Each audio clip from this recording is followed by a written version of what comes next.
My name is Mike DeBliss. I'm a tax attorney specializing in international tax compliance, and I wanted to chat with you today a little bit about cryptocurrency. It seems to be all the talk today, and for good reason. When an asset rises by almost 30% in a few weeks, it is bound to attract people's attention. A year ago, that asset was Bitcoin. The price of Bitcoin in dollars rose from $454 on May 23rd, 2016, all the way up to $590 on June 6, 2016. Similarly, when an asset doubles in a matter of a few months, it too attracts attention. The cryptocurrency Ether, part of the Ethereum platform, doubled from around $7 in April of 2016 to roughly $14 in early June of 2016. So the question that most people ask is this real? Are these cryptocurrencies, values here to stay, or is it merely just a fad? Or are they potentially game-changing alternatives to the conventional currencies like the US dollar, the Japanese yen, or the European Union euro? Now, there are people on both sides of the fence here.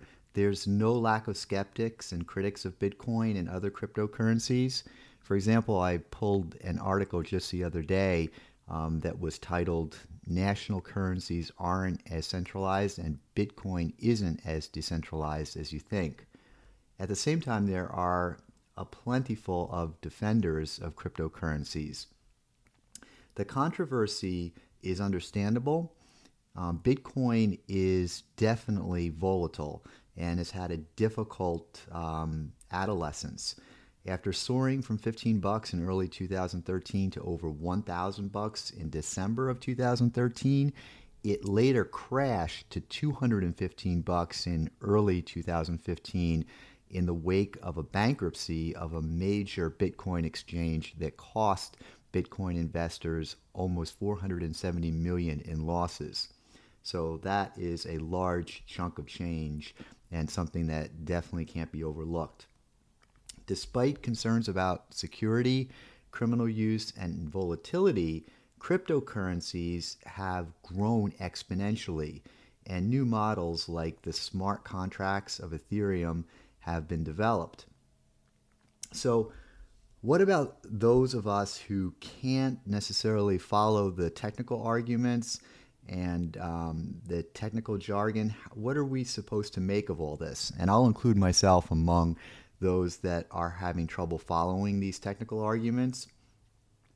For us, here's my attempt at trying to make sense of the potential impact and global role of cryptocurrency. It's probably a good place to start for us to talk about what cryptocurrency is in the first place. And so what I do is I go right to Wikipedia, and Wikipedia gives us a definition of cryptocurrency. It defines it as a medium of exchange using cryptography to secure the transactions and to control the creation of new units. Cryptocurrencies exist only in the digital realm. So we're talking here like artificial intelligence and technical things. It's only existing in the digital realm. There are no paper notes or physical coins. At the same time, cryptocurrencies have no intrinsic value. They share this characteristic with something called a fiat currency, which is issued by governments and central banks. So fiat is the Latin word for it shall be. Fiat money is essentially based solely on faith. It is currency that a government has declared to be legal tender, but it isn't backed by a physical commodity. The value of fiat money is derived from the relationship between supply and demand rather than the value of the material that the money is made of. So historically, most currencies were based on physical commodities like gold or silver, but once again, fiat money is based solely on faith. Though major central banks own gold and silver, the currency they issue is not backed by gold. In other words, it cannot be converted into gold upon demand. The value of fiat currency is a function of supply and demand. There are many sources, numerous sources of demand for currency. Governments demand taxes be paid in their fiat currency, for example, and this creates demand for that currency. There is only two sources of supply: the central banks of states and private banks in fractional reserve money systems that enable banks to create new money through issuing new loans. In a fractional reserve banking system, if a bank has $10 in cash deposits, which are otherwise referred to as the reserve, the bank can issue a new loan of $100. That's hard to believe because when you think about it, if the bank only has $10 in cash, how can it possibly issue a loan of $100? It's $90 more than what it has on reserve. Well, this loan is new money that was created out of thin air. When the loan is paid in full, this new money disappears from the system. When central banks or states issue new currency in excess of what the economy is producing, the supply overwhelms the demand and the currency's value falls accordingly. An example of a country where this is happening in the present day is Venezuela. The official exchange rate of the Venezuelan bolivar, I believe I'm pronouncing that correctly, is 10 to the US dollar, to $1. But the black market value, believe it or not, is closer to 1,000 bolivars to $1. Governments typically restrict alternative currencies, and the reason they do this is to protect their monopoly on money issuance. Their residents must use the government-issued currency or face prosecution and possible conviction and prison time. The U.S. government, thankfully, treats Bitcoin as a commodity and not a currency. So the bottom line when it comes to the U.S. government and Bitcoin is that the U.S. government has found that it's legal. And if you're looking for some authority to rely upon there, this is based on the IRS's own ruling back in 2014 that Bitcoin be treated as property for tax purposes. It's subject to a tax that is called the capital gains tax. This is a trap that many people fall into. They don't understand that the U.S. government has its hand in the cookie jar, essentially, and that their Bitcoin is subject to the capital gains tax. And this usually they usually get ambushed by this when their accountants are reviewing their holdings and their investments, and the questionnaires that accountants usually provide ask if the person is holding any type of electronic currency. And when Bitcoin comes up, the accountants automatically begin to transition into the capital gains tax mode. Now, that's the U.S. government. What about other nations? Well, other nations have banned Bitcoin outright, presumably because it is an alternative currency outside their control, and they can't regulate it. So the next question that usually comes up in the minds of people is, why does Bitcoin have any value at all? This can come down to two basic reasons, and you don't have to think too hard. You might have already thought about this when you were contemplating Bitcoin and investing in it. The supply of Bitcoin is limited. The design, by its very nature, limits the total number of Bitcoins to 21 million. At present, there are over 15.5 million Bitcoins in circulation, which is roughly 3/4 of the eventual issuance of 21 million. The second reason why Bitcoin has value is that there's demand for Bitcoin precisely because it's outside the control of governments and it cannot be devalued at will by governments. So this is basically jargon for it's not regulated. And when a commodity is not regulated, it's easier to transfer it. It's easier to send it back to the home country. There aren't as many restrictions imposed on it. Unfortunately, it can become it can become a part of the black market economy. And that's, of course, why many countries are concerned about it and its lack of regulation and have banned it. The U.S. government, again, has found that it's legal and that it's subject to capital gains tax. Why are most government central banks trying to devalue or depreciate their fiat currencies?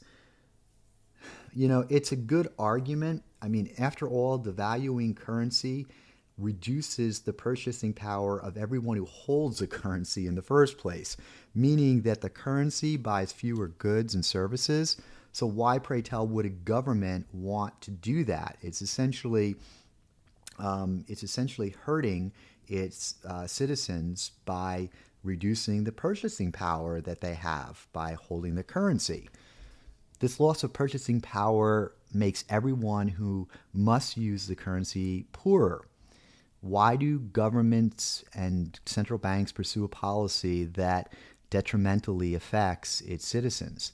There are two primary reasons why governments seek to devalue their currency, and this begins to get a little technical because it's bordering on economics. It is economics.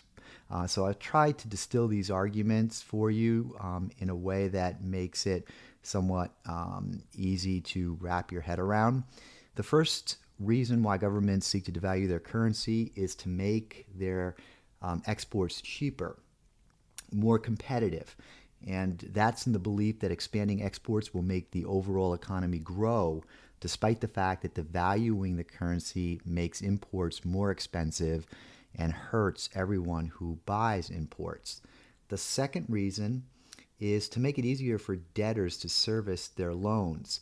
Most countries have an objective to ensure that debtors aren't left holding the bag and that they're able to recover the loan that they made to creditors to make it easier for debtors to service their loan. Most countries have an objective to ensure that creditors are able to recover the money that they've lent to debtors, and in addition to the interest. And so that's what breathes life into the second reason why the governments seek to devalue their currency. As our currency loses value, we experience that loss of purchasing power as inflation. What that means basically is that a dollar today can purchase more goods and services than a dollar, a year from now or 2 years from now. In addition, the prices of goods and services rise as the purchasing power of the currency declines. Governments and central banks assume that wages will rise along with the prices of goods and services. This rise in wages makes it easier for debtors to service their debts or simply to make their monthly payments. In a system that depends on the expansion of debt to fuel consumption, making it easier to service existing debt is critically important. If debt becomes more difficult to service, debt expansion slows, and so does consumption. As consumption slows, the economy slides into a recession. So as their currency is devalued, the great problem that many people have is in transferring their remaining financial wealth out of depreciating currencies into a more stable currency or into assets in a more stable nation. So this next leads to the role of cryptocurrencies in capital preservation. This is where cryptocurrencies have a role that could increase as global currencies are devalued.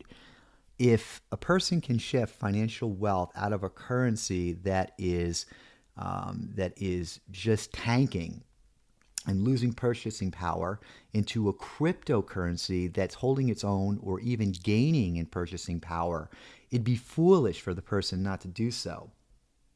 What advantage do cryptocurrencies have over other value methods, or over other stores of value like gold, silver, or cash? These are considered to be the traditional stores of value, and they do have their advantages. I mean, you have in gold, silver, and cash a universal recognition that they are money. Our US dollar, for example, is backed by the good faith and credit of the US government. But the disadvantages is that all of these traditional stores of value cannot be transported around the globe as easily as digital currencies. And so we talked about that a little bit earlier. So while the US dollar, is universally recognized, and while it's backed by the full faith and credit of the US government, it cannot be transported around the world quite as easily as digital currencies. Even when you take into account Western Union and all of these other services for wiring money, the US dollar simply can't be transferred around the world as easily as digital currency. And when it can be, there is an enormous amount of regulation that a lot of people find to be burdensome.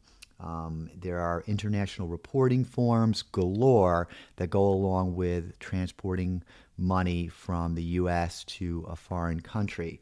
And a lot of people are turned off by that. Digital currencies are freely transported and easy to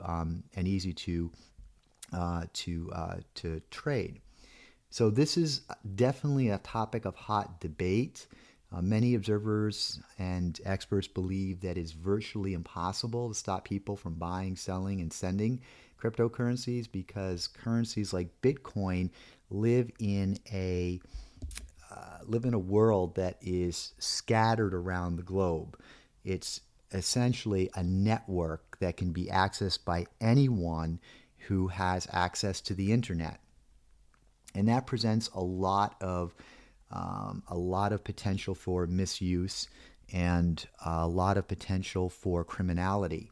So it's fair to say that in the not too distant future, we're going to see a lot of regulation by the U.S. government in digging their heels into Bitcoin.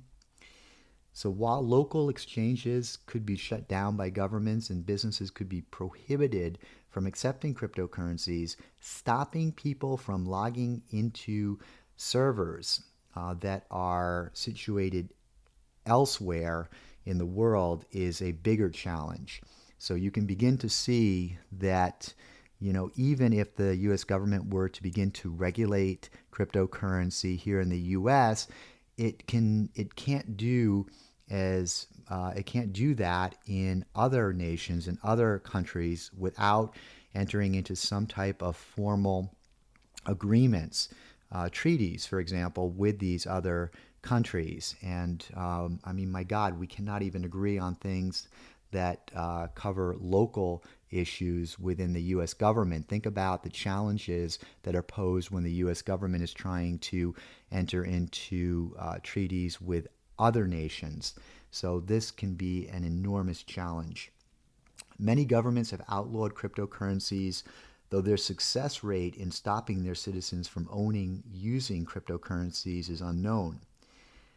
The one big takeaway from all of this, if you don't remember anything else we talked about, is that the rise in daily transactions in Bitcoins is a sign that the number of users is just exploding and increasing exponentially. Before we wrap this up, I want to talk a little bit about Bitfinex.